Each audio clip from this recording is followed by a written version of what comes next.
민수기 15장은 하나님의 백성이 가나안 땅에서 거룩한 삶의 중심인 이 제사, 예배를 어떻게 드려야 하는가 하나님께서 가르쳐 주시는 내용입니다. 앞서 11장부터 14장에서 아론과 미리암과 백성이 불순종했습니다. 그리고 15장 뒤에 나오는 16장, 17장에서 레위인들이 불순종하며 그 가운데서 제사장 직분이 세워집니다. 이러한 불순종으로 둘러싸여 있는 15장은 앞선 13, 14장의 슬픔을 이어서 희망의 미래로 전환합니다. 또한 16장, 17장, 즉 뒤에 나오는 레위인의 불순종을 용서하는 제사제도로서 미리 주어집니다. 2절에 너희가 내가 주어 거하게 할 땅에 들어가서 라는 말이 나옵니다. 지금 이스라엘 백성은 하나님의 약속을 불신함으로써 가데스 바네아의 반역을 일으켰고 40년간 징벌의 훈련을 시작하게 되었습니다. 그 백성에게 하나님께서는 여행의 종착지에서, 즉 가나안 땅에서 예배할 제도를 가르치면서 분명히 그들의 자손은 약속의 땅에 들어갈 것이라는 희망을 주십니다. 그 제사제도 중에 먼저 속죄제가 나오는 것이 아니라 번제와 화목제를 말씀하십니다. 번제는 하나님께 감사하면서 자신을 온전히 드리는 헌신의 제사입니다. 이어 나오는 화목제에는 여러 종류가 있습니다. 하나님께서 기도를 들으셨을 때 서원을 갚는 서원의 화목제가 있습니다. 그리고 하나님께 감사하여 자원하여 바치는 낙헌제로서의 화목제사가 있습니다. 또한 절기에 하나님과 제사장과 백성이 함께 먹고 마시며 즐거워하는 화목제사도 있습니다. 이 모두는 하나님과 적대적인 관계가 아니라 이제 정상적인 관계에서 하나님을 예배하며 기뻐할 것을 기대하게 하시는 제사 제도입니다. 15장은 레위기의 제사에서 번제와 화목제 규정을 더욱더 보완하며 보충하며 이야기합니다. 번제, 화목제에서 불로 태워드리는 제사 위에 곡식 가루를 기름에 섞은 것, 즉 소제이죠. 이 소제와 포도주로 드리는 전제를 함께 태워드리는 것에 대해서 이야기합니다.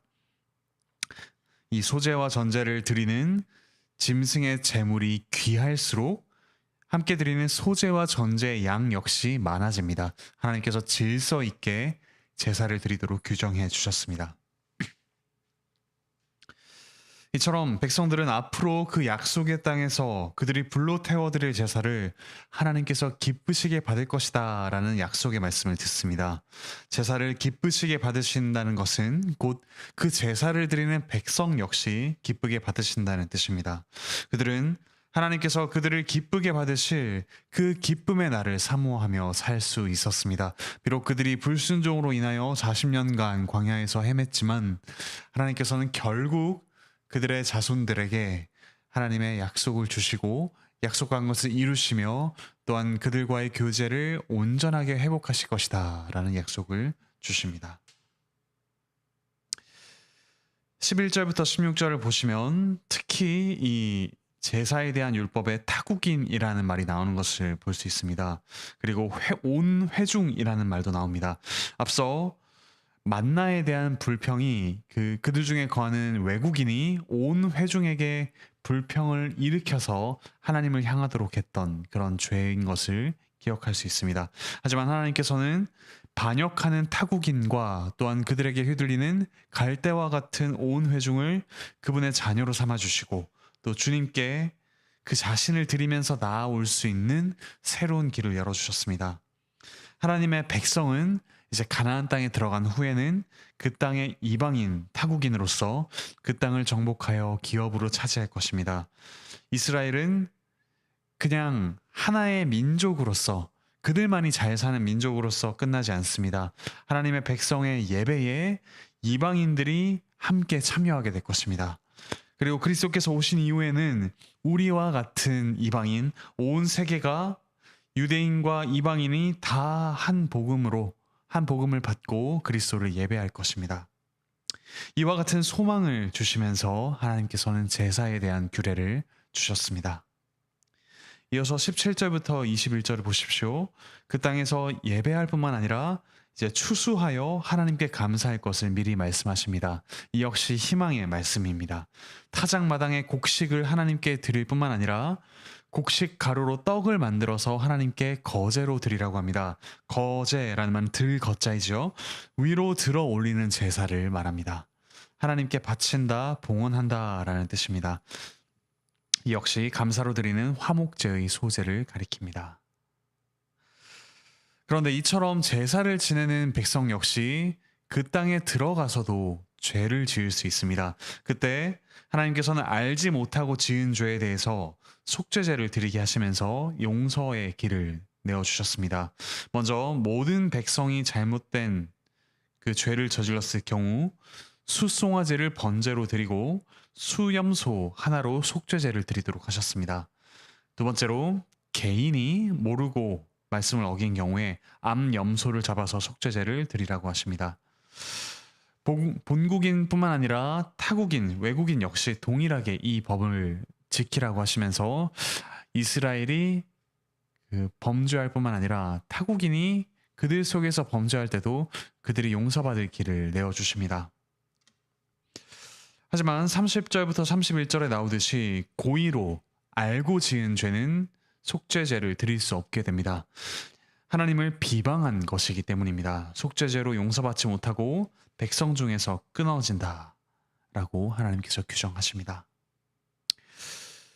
이와 같은 고의적인 범죄의 대표적인 예가 바로 32절부터 36절에 나오는 안식일에 나무를 하다가 발각된 자의 경우입니다. 안식일에 나무를 하던 사람을 누군가가 발견했습니다. 하나님께서 출애굽기에서 안식일에 일을 하지 말라는 분명한 말씀을 하셨습니다. 그리고 처소에서 안식일에 불을 피우지 말라는 말씀도 하셨습니다. 하지만 이 사람은 이 계명을 고의로 무시하고 땔감을 주었습니다. 그런데 이 일을 어떻게 처벌할 것인가에 대해서는 하나님께서 미리 말씀해 주지 않으셨습니다. 모세는 하나님의 말씀을 기다리며 하나님께서 돌로 쳐 죽이라고 하시자 온 회중이 하나님께서 명하신 대로 했습니다. 하나님께서 시내산에서 가장 중요한 계명, 10계명을 비롯한 계명을 주셨습니다. 광야 여행 중에는 전에 율법에서 분명하게 말씀하지 않으신 것에 대해서는 계속해서 그 계명을 보완해 가셨습니다. 이렇게 계시가 점진적으로 더 분명하게 드러나는 일은 신약 시대에도 다시 드러납니다.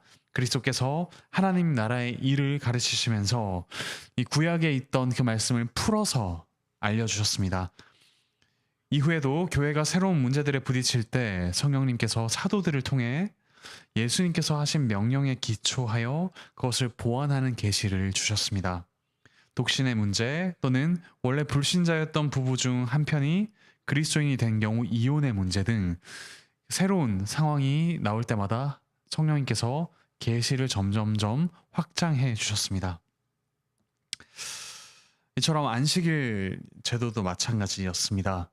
오늘날 이 안식일을 범하여 우리가 예배에 늦게 온다든지 혹은 주일에 일을 한다든지 한다고 하여 하나님께서 그를 죽이는 벌을 내리진 않으십니다. 하지만 하나님께서 그 안식일을 얼마나 소중하게 여기시는가는 오늘날 우리에게 동일합니다. 하나님께서 우리에게 안식을 가져다 주신 이 주일, 주님께서 그리스도께서 십자가 죽음과 부활로 우리에게 시작하게 하여 주신 이 안식, 그 안식을 소중하게 여기는 것은 과거보다 오늘이 더 커야 할 것입니다.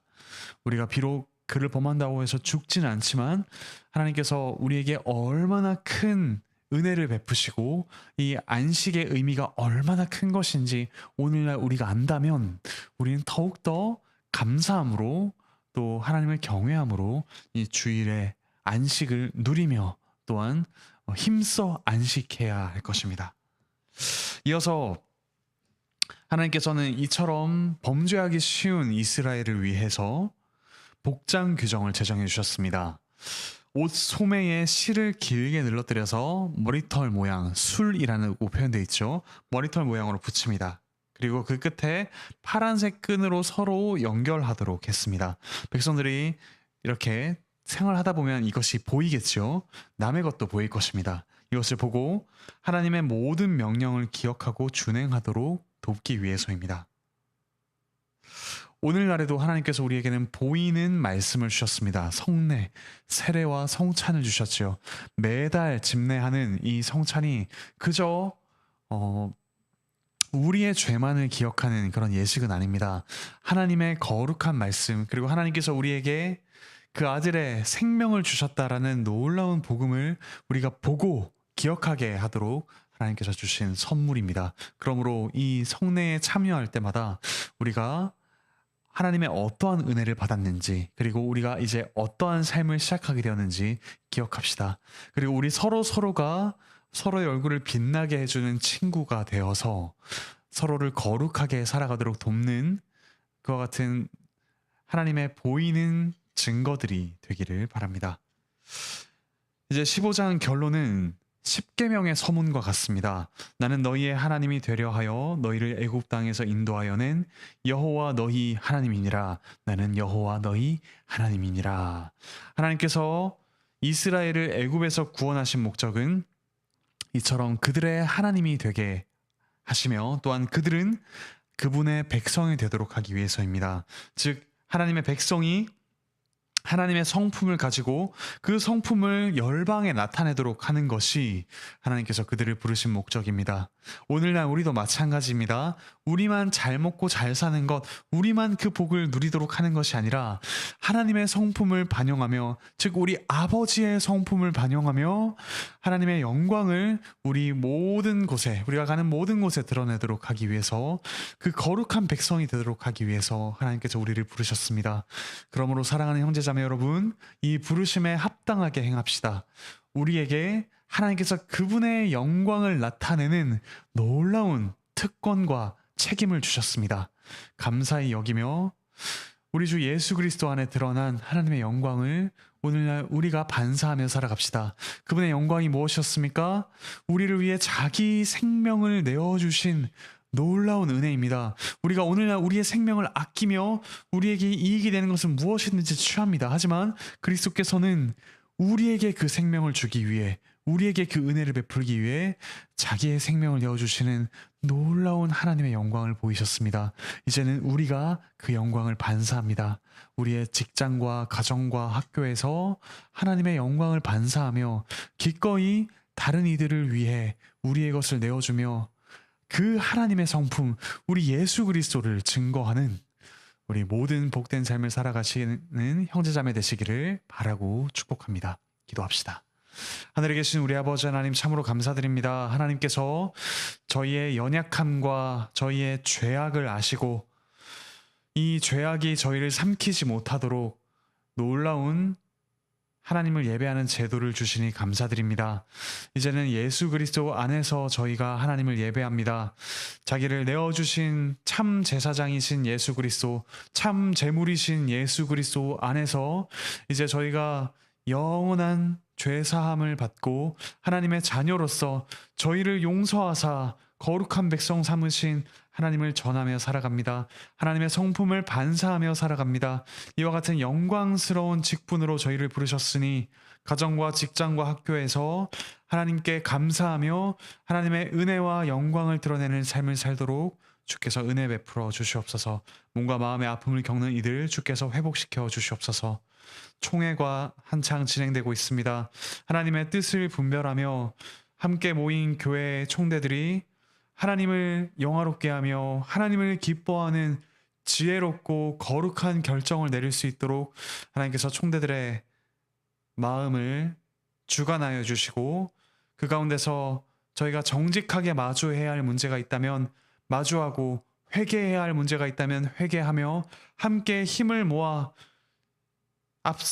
앞장서서 나가야 할 문제가 있다면 함께 힘을 모을 수 있는 화합과 거룩과 그리고 정결한 그 총회가 될 수 있도록, 그리하여 그 결정들이 오늘 우리 삶 구석구석에 참으로 영광스럽게 드러나도록 주께서 은혜 베풀어 주시옵소서. 총대로 가 있는 유해신 목사님께도 주께서 지혜와 건강을 더하여 주시옵소서. 감사드리며 예수 그리스도의 이름으로 기도합니다. 아멘.